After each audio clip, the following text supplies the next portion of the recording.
Okay, so I just wanted to show you the final way that we can clean up the code is instead of checking all of these individually, you could just check if score 1 or score 2 or score 3 is more than 100, or if score 1 or score 2 or score 3 is less than 0, then you can put that as the invalid condition.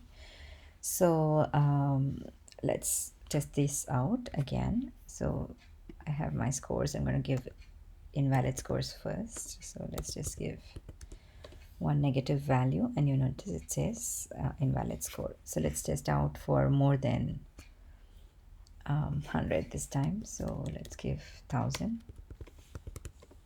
Again, invalid scores. All right. Then let's test out.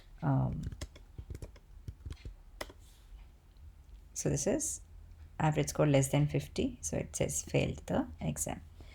Again, when we check the range in between, so maybe something like this, the average is between 50 to 90, so it says you've passed the exam.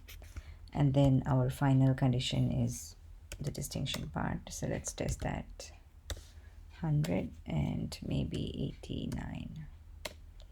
So you notice the average is more than 90, so it says you've passed the exam with distinction.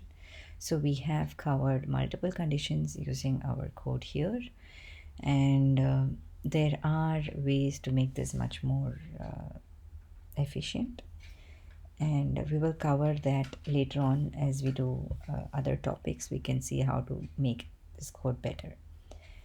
So that's it for condition checking using if else.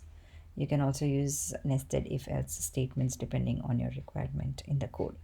So the main step is to break down the question and then break down the problem into chunks which are really transferable into actual lines of code. So get working on it, and I'll see you in the next video.